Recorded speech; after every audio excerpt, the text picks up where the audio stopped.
It's Thursday evening. I got home from work, busy day. Today is one of those days where I drive a lot to get to work and back. Got home from work and did something that I almost never do. I drove back from work. I was really tired. I was really wiped out all day. Didn't have any energy, didn't have any motivation, nothing. Got home, had a chat with my wife and kids for a minute, and then when I got changed, said right, I'm just gonna go for a little run. I said to myself, just get out and do 5k, just nice and easy, because I got that race on. I got the race on Saturday, so I thought I'll take it really easy. My phone on silent. Yeah, I thought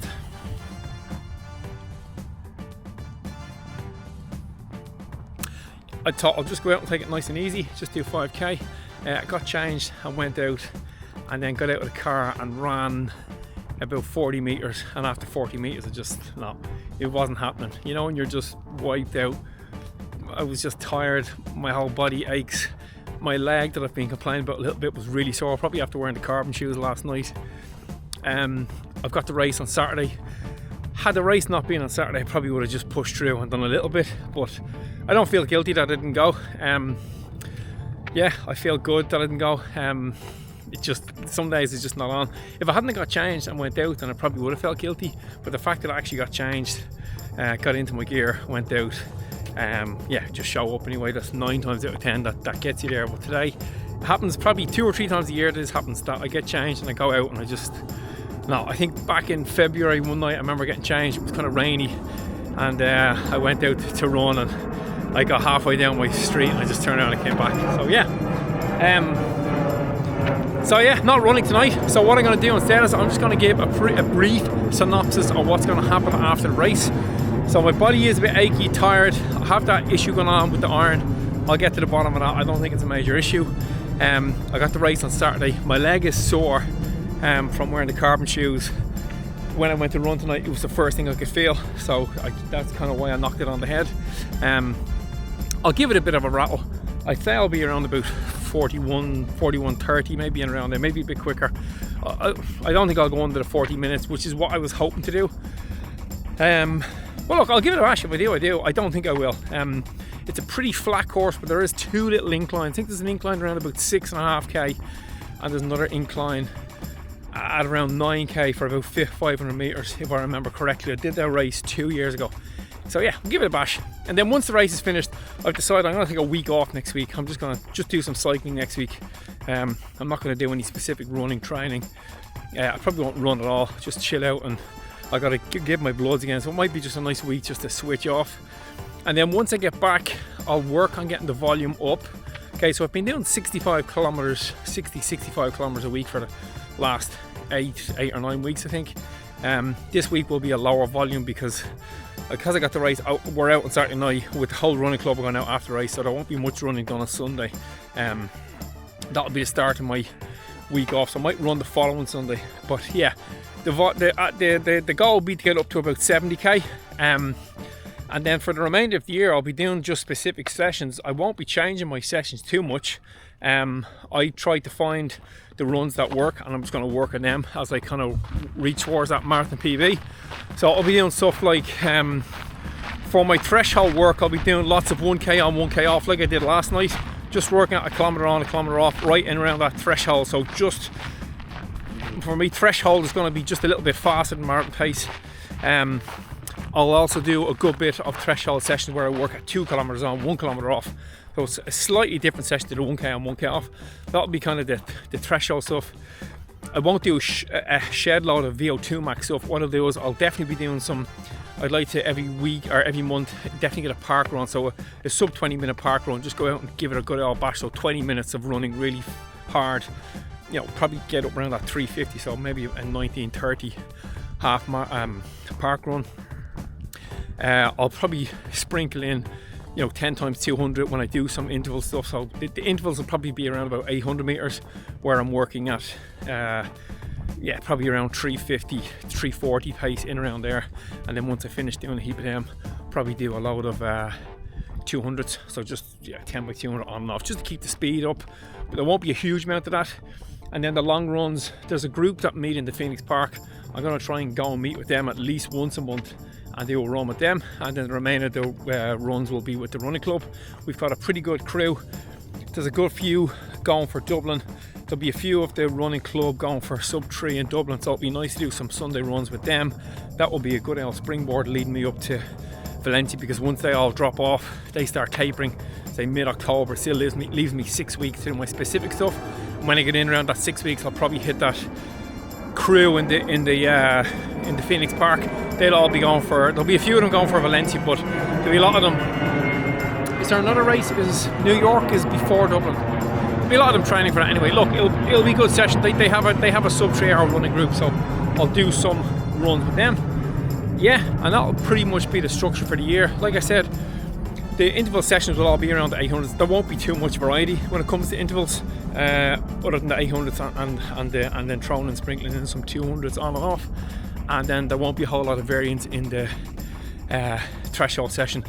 I will also, one other session I didn't mention is that I'll be doing a tempo run, so that will be sitting, a little bit faster than marathon pace, going for like 20 minutes, 30 minutes, 40 minutes, just building up.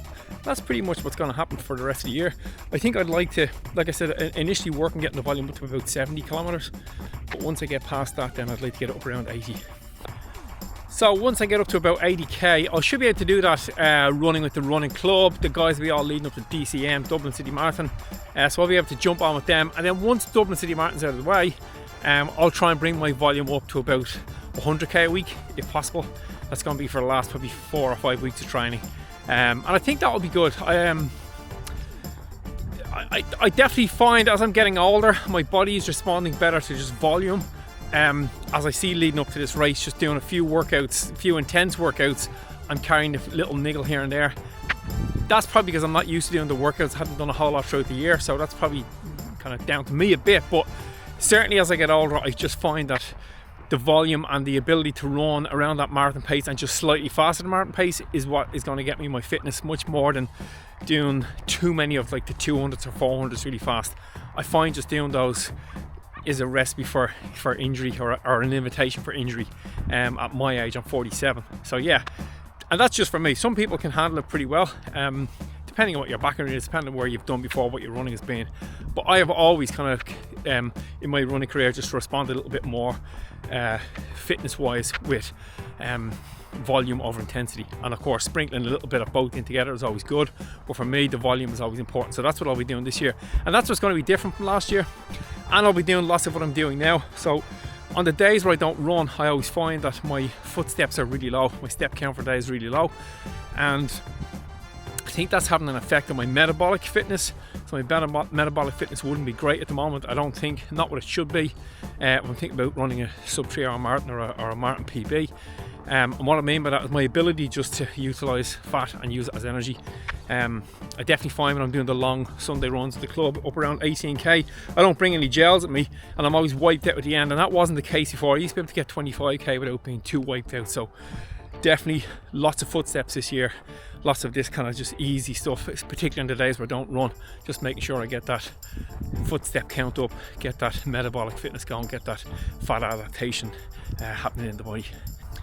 When I look back at the training that I did last year, there was volume. I think I only had maybe 1 or 2 weeks where I was up around 80k last year. I didn't do a huge amount of intensity stuff. I did some, but not a massive amount. I did some intervals, but they tend to be a little bit longer. Like I said, the 800s and 1 kilometer repeats. So I'll be doing more of that this year. I didn't do a huge amount of tempo running last year, and the thing that stood out for me when I finished the marathon last year was that I hadn't ran a lot of miles at the specific marathon pace that I wanted to run at. So my pace for last year was hoping to run at about 4:22, and I did it up until about 23k, and then I purposely dropped it off because I knew I couldn't hold it. And on reflection, throughout the year I hadn't ran. I'd done a good bit of running a little bit faster than that, and I had done a whole lot of running slower than that, but I didn't do much specifically at that. So that's why you see my training now at the moment. Some days I'll just go out and I'll run 2 or 3 times 2k at 4:15, or like I did last night, I did 4x1k at 4:15 per kilometre, because that's kind of the goal pace that I'm hoping for. Now, when it gets up near the time, I might just decide that maybe 4:20 is probably going to be a more appropriate race pace, or I don't know, we'll see. I'm hoping that I can get myself closer, or thinking about going for sub 3 hours, but I won't know until I get into training and see what the volume is like and all the rest. But that's pretty much what I'm going to do for the rest of the year. That's kind of how things are going to differ from last year. main difference is more volume, more miles ran at race pace, less intensity but more time doing tempo and kind of threshold sessions. And that's pretty much it for the video. That's pretty much it for the remainder of the year. I'm hoping that the race tomorrow on Saturday night goes pretty well. I think it will. Look, I'm in good shape. I'm in fairly good fitness. It's a bit annoying that I found out about the low ferritin and therefore iron and oxygen capability carrying, because it's in my head now, which inevitably will be. And obviously everything that I've said in this video is all speculation and all subject to things can change. You know, you can't take things for granted, which is what we often do sometimes. Anyway, I'll get myself back in shape. I'll get myself sorted in terms of the iron deficiency, and we'll see what we can do this year. I think it's going. I'm excited for marathon training this year. I'm kind of really looking forward to getting this race out of the way, because I can then focus specifically on it, and getting back into the training proper, marathon training proper, which I always love.